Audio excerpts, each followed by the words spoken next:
నమస్తే, welcome to ప్రజా TV news bulletin లో ముందుగా హెడ్లైన్స్.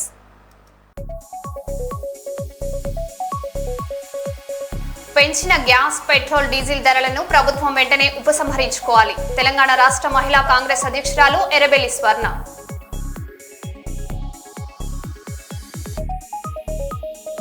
విశాఖ స్టీల్ ప్లాంట్ లో ప్రమాదంపై సీఎం చంద్రబాబు అత్యున్నత స్థాయి సమీక్ష.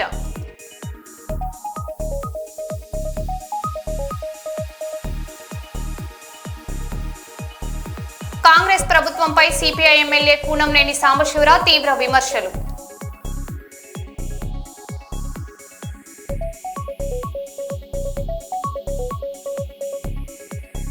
సత్యనారాయణతో సీఎం చంద్రబాబు ఆత్మీయ ముచ్చట్లు.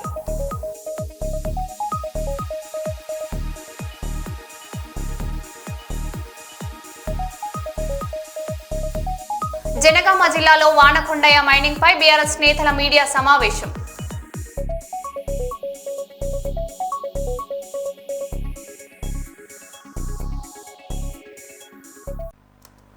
ఇక వివరాల్లోకి వెళ్తే, జనగామ జిల్లా కడవెండి గ్రామ శివారులో వానకొండయ్య లక్ష్మీ నరసింహ ఆలయం వద్ద బీఆర్ఎస్ నాయకులు మీడియా సమావేశం నిర్వహించారు. వానకొండయ్య గుట్ట మైనింగ్ పనులు తమ పోరాటంతోనే రద్దయ్యాయని తెలిపారు.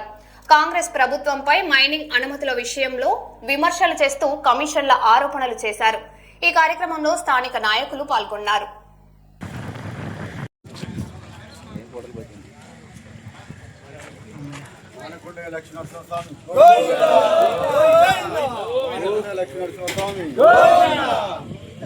అన్న ఒక్క నిమిషం.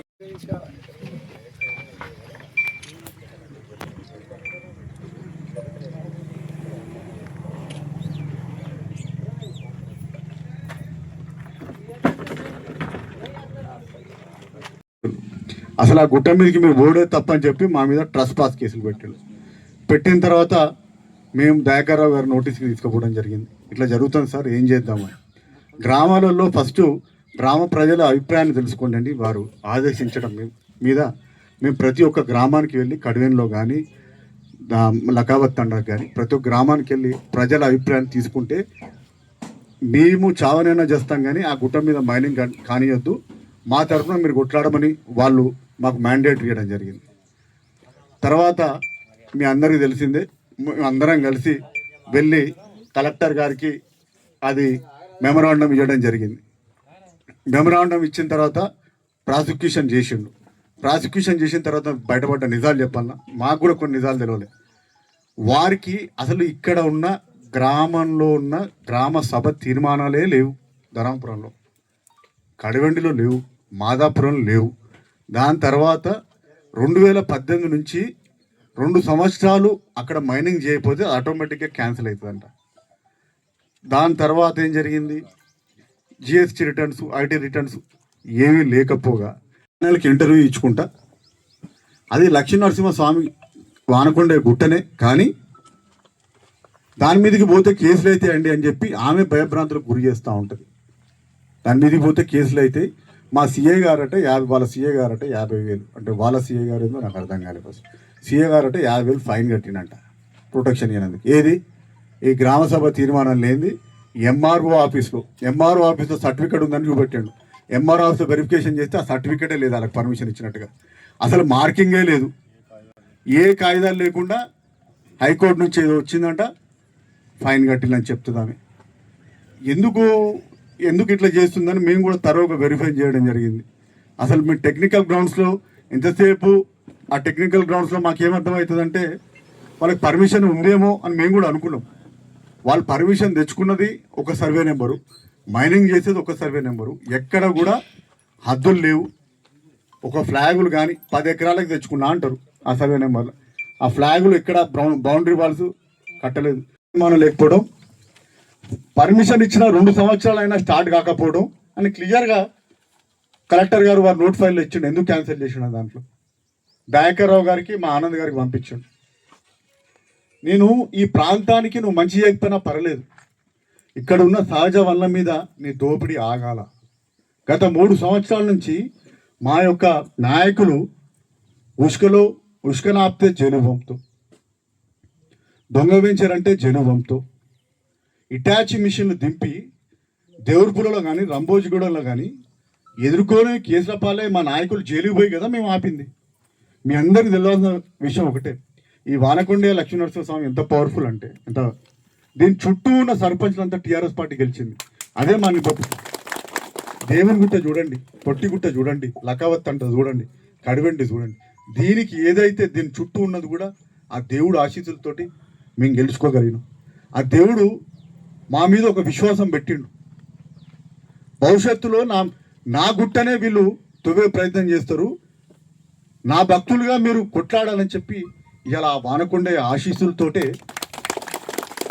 హైదరాబాద్ లో గ్యాస్, పెట్రోల్, డీజిల్ ధరల పెంపును నిరసిస్తూ తెలంగాణ ప్రదేశ్ మహిళా కాంగ్రెస్ ఆధ్వర్యంలో మహా నిరసన ర్యాలీ నిర్వహించారు. గాంధీ భవన్ నుంచి గన్ పార్క్ వరకు ఈ ర్యాలీ జరిగింది. మహిళా కాంగ్రెస్ అధ్యక్షురాలు ఎర్రబెల్లి స్వర్ణ మాట్లాడుతూ కేంద్ర ప్రభుత్వం ఇంధన ధరలు పెంచి సామాన్య మధ్యతరగతి ప్రజలపై భారం మోపుతుందని విమర్శించారు. ధరలు వెంటనే తగ్గించాలని డిమాండ్ చేశారు. ఈ కార్యక్రమంలో మహిళా కాంగ్రెస్ నాయకులు, కార్యకర్తలు పెద్ద సంఖ్యలో పాల్గొన్నారు.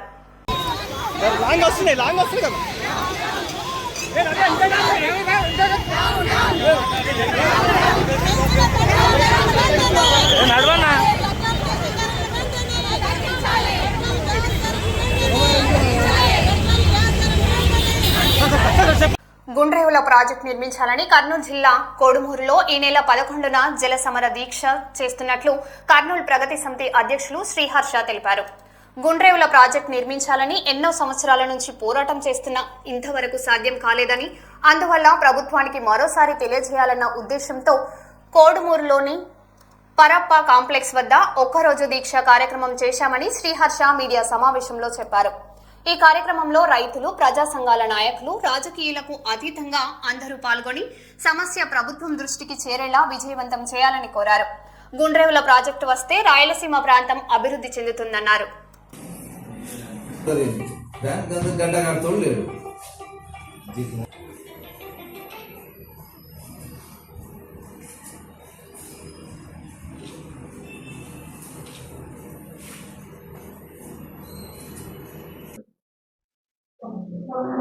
మళ్ళా రామాయణంలో వస్తుంది. కూర్చొని ఫ్రీగా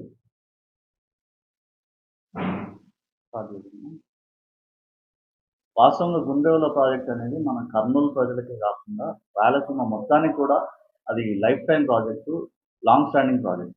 ఇది కానీ వస్తే మన కర్నూలు జిల్లాతో పాటు రాయలసీమ ఖచ్చితంగా సస్యశ్యామలమైంది. దీని మీదనే మనం ఒక్కసారి గతం చూసుకుంటే ఇక్కడ కోడుమూరులో మరి సీఎంగా ఉన్నప్పుడు చంద్రబాబు నాయుడు గారు వచ్చి జీవో 158 రిలీజ్ చేసి ఫండింగ్ కూడా అలొకేట్ చేసి శంకుస్థాపన కూడా చేసినారు. దాని తర్వాత మరి గుండ్రేవుల గురించి ఎవరు మాట్లాడడం. మా కర్నూలు ప్రగతి సమితి 3 ఏళ్ల నుంచి దాని మీద ప్రజల్లో చైతన్యం తీసుకొచ్చే ప్రయత్నము, పబ్లిసిటీ చేయడము, పోస్టర్ లాంచ్, లేకపోతే పాంప్లెట్లు డిస్ట్రిబ్యూట్ చేయడం కానీ దాని మీద ప్రజల్లో ఎంతో కొంత అవేర్నెస్ తీసుకొచ్చే విధంగా చేస్తూ మరి మీడియా సోదరులు కూడా దీన్ని సహకరించడం వల్ల చాలా ఎత్తున ప్రజల్లోకి ఇది పొందింది, నాయకుల్లో చర్చ జరుగుతుంది. ఇప్పుడు దీని తర్వాతనే మనం సబ్సిక్వెంట్ డెవలప్మెంట్స్ ఏంటంటే ఇరిగేషన్ ఆఫీస్లో కూడా దాని మీద కదలిక వచ్చింది. తర్వాత ఫిబ్రవరి 6 కల్లుగొట్ల ఎమ్మెనోర్ దగ్గరికి వచ్చినప్పుడు మన చంద్రబాబు నాయుడు గారు దాని ప్రస్తావన చేసి వారు చెప్పేది ఏంటంటే ఇట్లా అపెక్స్ కౌన్సిల్ ఉపయోగించింది, 3 రాష్ట్రాల తరఫున మాట్లాడుకోవాలా, దాని తర్వాత మేము ఏదో చేస్తామంటున్నాం. ఇప్పుడు ఈ కంటిన్యూటీ కోసమే మేము కేపీఎస్ ఇది ఎప్పుడు ప్రజల్లో చర్చ రాకుండా, రెండోది గవర్నమెంట్కు మేము అప్పీల్ చేయాలని, గుర్తు చేయాలనే ప్రయత్నంలోనే కోడుమూరులో ఒక్కరోజు దీక్ష చేస్తున్నాము. దీని ద్వారా కర్నూలు ప్రజలందరూ, కోడుమూరు చుట్టుపక్కల ప్రాంతంలో రైతులందరూ కూడా దీన్ని సహకరించి పెద్ద ఎత్తున దీన్ని సక్సెస్ చేయాలనే ఉద్దేశంతో మీ మీడియా ద్వారా ప్రజల్లోకి పోవాలనే ఆలోచనతో ఈరోజు ప్రెస్ మీట్ పెట్టడం జరిగింది. దీనికి ఇంకో పాయింట్ నేను క్లియర్గా చెప్తున్నాను. మనం ప్రజల్లో చైతన్యం తీసుకొచ్చి నాయకుల మీద ఒత్తిడి తీసుకొచ్చి ప్రభుత్వానికి కూడా ఒకసారి గుర్తు చేసే ప్రయత్నంలోనే ఈ జలసమర దీక్ష చేస్తున్నాము. దానికి ప్రజలందరూ కొంచెం పెద్ద ఎత్తున, రైతులందరూ కూడా బాధ్యత వస్తే ప్రభుత్వానికి ఇంకా మనం గట్టిగా గుర్తు చేసే ప్రయత్నం చేసి సాధించుకోవచ్చని ఈ వీడియో ద్వారా తెలుసుకుంటున్నాం. 11వ తారీఖు అందరం కలుగుతాం. జై కర్నూలు, జై కేటీఆర్. కర్నూలు నగర బ్రాహ్మణ సంఘం, బ్రాహ్మణ సేవా సంక్షేమ మిత్ర మండలి అధ్యక్షులు సంయుక్తంగా 2026 విద్యా ప్రతిభ పురస్కారములు కార్యక్రమం ఘనంగా జరిగింది. ఈ కార్యక్రమానికి ముఖ్య అతిథిగా రాజ్యసభ మాజీ సభ్యులు టీజీ వెంకటేష్ పాల్గొని బహుమతులను అందజేశారు. ప్రతి ఏడాది ప్రతిభ గల విద్యార్థులకు పురస్కారాలు అందజేస్తూ ప్రోత్సహిస్తామని నిర్వాహకులు తెలిపారు.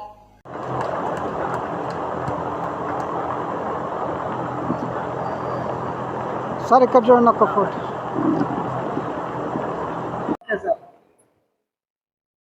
చెప్పండి. Okay sir. ఓం నమో వెంకటేశాయ. ఈరోజు మా దేవాలయంలో చాలా పవిత్రమైన దినము. ఎందుకంటే ఇంతమంది విద్యార్థులను కూడా ఆ సరస్వతి పుత్రులు కూడా వెంకటేశ్వర స్వామి సన్నిధికి వచ్చారు. వీళ్ళకంతా కూడా మేము విద్యా ప్రతిభా పురస్కారాలు కూడా అందజేయడం జరిగింది. అది కూడా మన ప్రముఖ పారిశ్రామికవేత్త మరియు రాజ్యసభ సభ్యులు శ్రీ టీజీ వెంకటేష్ గారి చేతుల మీదుగా అందరికి కూడా బహుమతులు అందజేయడం జరిగింది.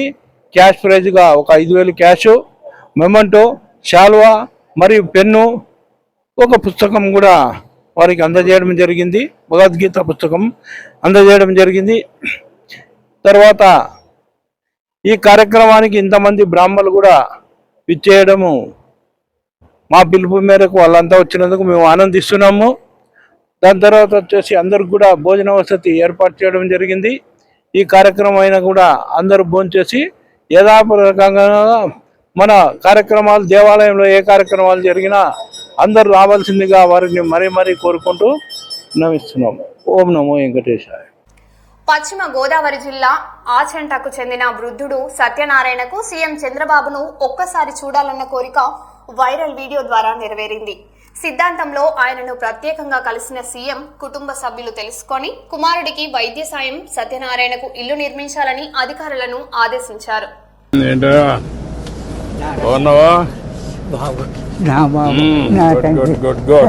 నా బాబు శ్రీపుత్రులు మీరు ఎన్టీ వారు, నారా చంద్రబాబు నాయుడు గారు, పవన్ కళ్యాణ్, ముగ్గురు శ్రీపుత్రులు, విష్ణుయేశ్వర బ్రహ్మమహేశ్వరులు. నేను ఏడుకుంటున్నాను.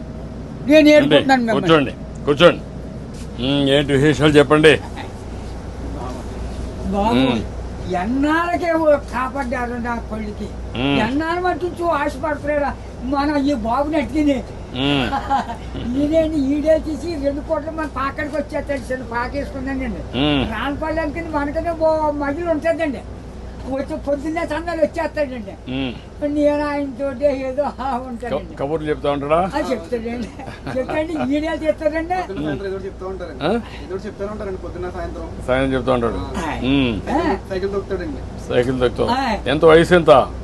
96 అండి. 96 దాకండి. బ్రిటిష్ పరిపాలనలో 15-16 సంవత్సరాలు త్యాగం చేశాను. వ్యవసాయం పని. ఆ పాడి గోట్లు ఆడలో బ్రిటిష్ వాళ్ళు టోపీలు వాళ్ళ దగ్గర ఉన్న డ్రెస్సు 10 కేజీలు ఉంటాయి. పాడి గోట్లు. నీ ఆరోగ్యానికి కారణం ఏంటి బాబు? దేవుడు ఇచ్చిన వరం, మీరు ఇచ్చిన వరం. నేను ఏతని అరిగిపోద్దు ఇప్పటికి. బీబీ కానీ షుగర్ కానీ లేదు కానీ ఇప్పుడు కోరుకుంటున్నాను. మా ఆవిడకి లేదండి. 2 పూటలు తింటారు. కూడుంటే 3 పూటలు తింటారు. ఆవిడ పేరేంటి? ఏం చేస్తుంది ఆవిడ? ఆవిడ వయసు ఎంత? 80 సంవత్సరాలు అండి. ఆవిడకి 80, నీకు 96. పిల్లలు ఏం చేస్తారు? పిల్లలు బాబు 5కి 3 ఆడవాళ్ళండి, 2 అబ్బాయిలు. అన్ని సార్లు చీరలు అన్ని పెట్టేసానండి. ఎవరిది వాళ్ళది అప్పచెప్పేసానా. ఏమన్నా భూమి ఉందా? ఉంది బాబు. ఎంత ఉంది? 3 ఎకరాలు ఉన్నదండి. కొడుకులు ఇద్దరికి చెడుకో 13 గుంటలు ఇచ్చేసానండి. ఇంకెంత ఉండేది? 6 గుంటలు 7 గుంటలు ఉంటుంది. అది నేను పండించుకుంటున్నాను బాబు. ఇది వెరీ ఇంట్రెస్టింగ్. ఇప్పుడు ఎంతమంది మొత్తం? మనవాళ్ళు మనవాళ్ళు? పెద్దోడి బాబు 2 కొడుకులేండి. చిన్న అబ్బాయికి 2 కూర్చులే. ఒకటి పెళ్లి చేసాడు, అది మొగుని తీసుకుని వెళ్ళిపోద్ది. ఇంకో పెళ్లికి వచ్చిందండి ఒక అమ్మాయి. అది ఈ నెలలో మరి పుస్తకాలు వస్తున్నాయి కదండి. ఈ నెలలో చేసేయాలని తిరుగుతున్నామని చుట్టారు కలిసి. 6 ఎకరంలో 2 లక్షలైనా ఇస్తాను నాన్న, మరి ఏం చేయను, నేను ఏదో పని చేసుకుని ఏదో చేసుకుంటానా, దాన్ని కూడా వదలగొట్టేది అంటున్నాను నేను. కూతురు పిల్లలు 3 ఓ పెద్ద కూతురుకేమో 2 కూతుళ్ళును ఓ కొడుకులండి.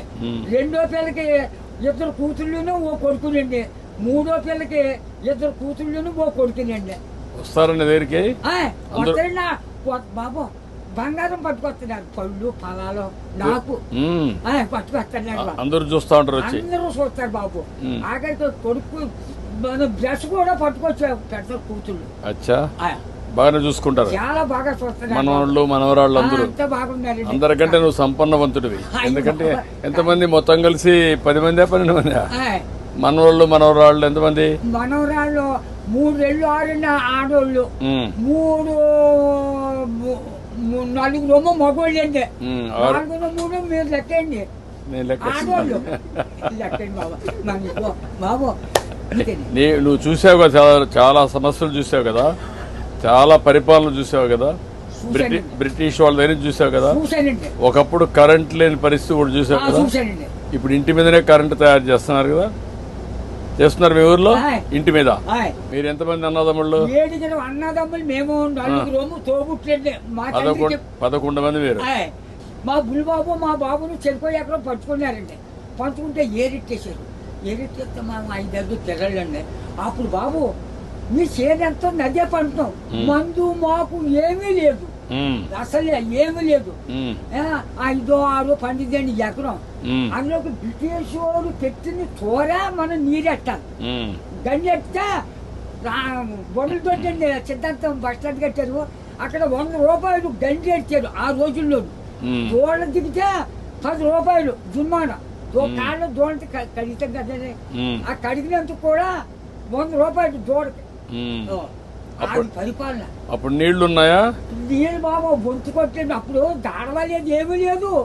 ఇప్పుడు కాలు వచ్చింది అనుకోండి, 7 సార్లు వేసేవాళ్ళు అండి. రాత్రి 10ంటికి వెళ్ళి సన్నంగానే అది ఎలాగా మన ఇచ్చిన బట్ట ఎలా పెట్టుకుంటాం పెట్టాను, అలాగే ముఖం మీద పొడిచి ఇలాగా ఆ ఇప్పుడుగా దాసి ఎడపెడని. అప్పుడు గడ్డి ఎట్టేసి ఇంత గడ్డి.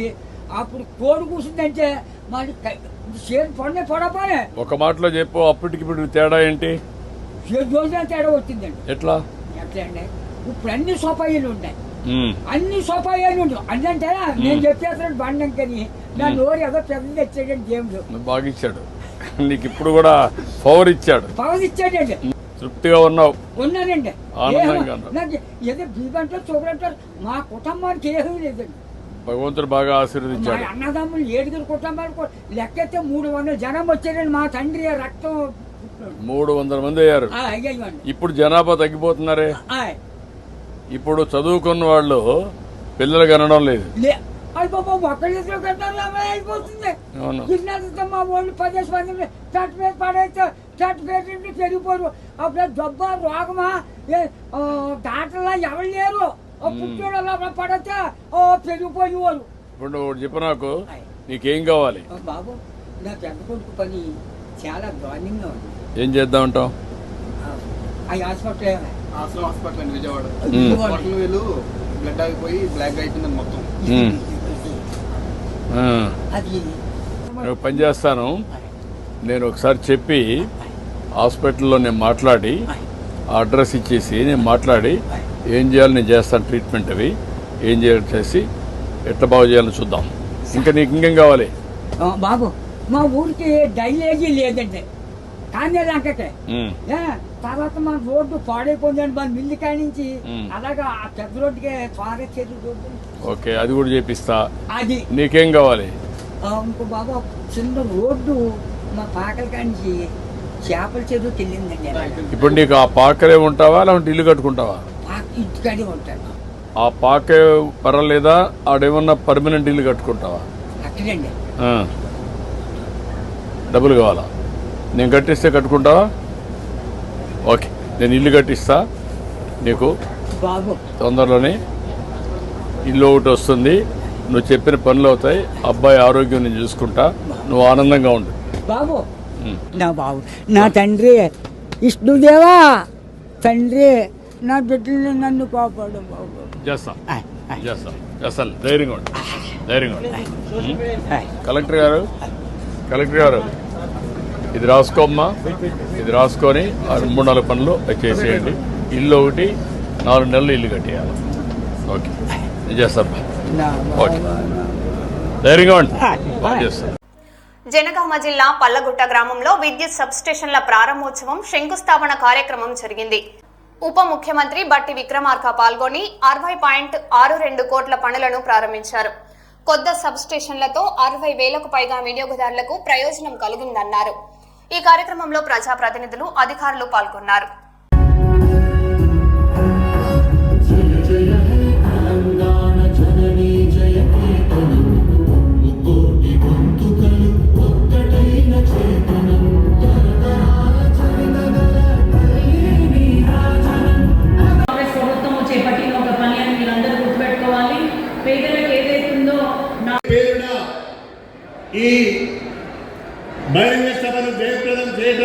వివిధ గ్రామాల నుంచి విచ్చేసిన మా సోదరులకు ప్రత్యేకించి మా మీడియా ప్రతినిధులందరికీ కూడా పేరు పేరున నా హృదయపూర్వకమైన నమస్కారాలు తెలియజేస్తున్నాను. చాలా సంతోషంగా ఉంది. మండు టెండలో ఇంత పెద్ద సంఖ్యలో తరలి వచ్చారు. మిమ్మల్ని అందరినీ చూసిన తర్వాత సూర్యుడు కూడా మబ్బుల చాటుకు వెళ్ళిండు. ఎందుకంటే మీకు చల్లటి ఆహ్లాదకరమైన వాతావరణం ఇవ్వాలని చెప్పి ఆ సూర్యుడు కూడా భావించాడేమో ప్రస్తుతం చల్లగా ఉంది అని చెప్పి నేను ఈ సందర్భంగా సవినీయంగా తెలియజేస్తున్నా.